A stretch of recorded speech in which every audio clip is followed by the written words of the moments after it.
વડોદરા મહાનગરપાલિકાની ચૂંટણી અન્વયે Bharatiya Janata party ward number 7ના ઉમેદવારો દ્વારા આજે લોકસંપર્ક ફેરણી યોજાઈ હતી। આ ફેરણીનો પ્રારંભ કારેલીબાગ વિસ્તારમાં આવેલા અંબા માતાજીના મંદિર અંબાલાલ પાર્ક પાસેથી કરવામાં આવ્યો હતો।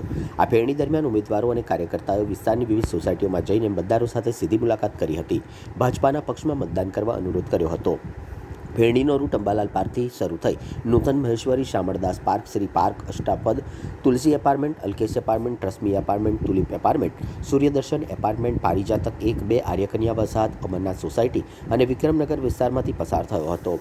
આ પ્રસંગે વોર્ડ 7ના ભાજપ ઉમેદવારો આદિત્ય અનંતભાઈ પટેલ, મેઘાબેન અંકિતભાઈ રાણા, શ્વેતા કુનલ ચૌહાણ ઉત્તેકર અને સચિન દુલીચંદ ખંડેવાલ સાથે મોટી સંખ્યામાં પક્ષના હોદ્દેદારો, કાર્યકર્તાઓ અને શુભેચ્છકો મોટી સંખ્યામાં જોડાયા હતા।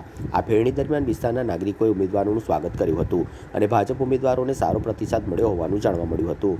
આવેલા અંબા માતાના મંદિર પાસે આજુબાજુમાં અંબાલાલ પાર્ક સોસાયટી છે, અરના સોસાયટી છે, વગેરે સોસાયટીમાં અમે ચૂંટણી પ્રચારનો પ્રારંભ કર્યો છે। લોકોનો ખૂબ સારો સમર્થન મળી રહ્યો છે। અમને પૂરો વિશ્વાસ છે કે વોર્ડ નંબર 7ની જનતા અમને ભવ્ય મત અપાવી જે બનાવશે, વડોદરામાં પ્રથમ ક્રમાંક મેળવશે। ભારતીય જનતા પાર્ટી વડોદરા મહાનગર વોર્ડ નંબર 7ના ચારેય ઉમેદવારો ફેરણી સ્વરૂપે વોર્ડના અલગ અલગ વિસ્તારોમાં ફરી રહ્યા છે। ત્યારે આજે ફરી એકવાર અંબા માતા મંદિરે દર્શન કરીને ફેરણીની શરૂઆત થઈ છે।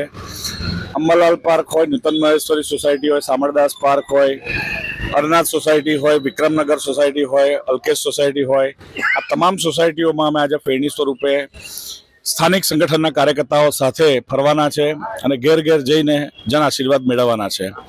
આજે મજબૂત કમળનું નિશાન જ્યારે અમારી પાછળ છે, આદરણીય પ્રધાનમંત્રી નરેન્દ્રભાઈ મોદીનું મજબૂત નેતૃત્વ છે, ત્યારે કાર્યકર્તા તરીકે અમે જ્યારે ભવિષ્યમાં નજીકના સમયમાં જનપ્રતિનિધિ બનવા જઈ રહ્યા છે, ત્યારે લોકોને અમે એમની સુખાકારીમાં વધારો થાય, એમની સમસ્યાઓ દૂર થાય અને જનકલ્યાણકારી યોજનાઓનો લાભ સુનિશ્ચિત થાય, આ પ્રકારના અમે તમામ પ્રયાસો કરવાના છે।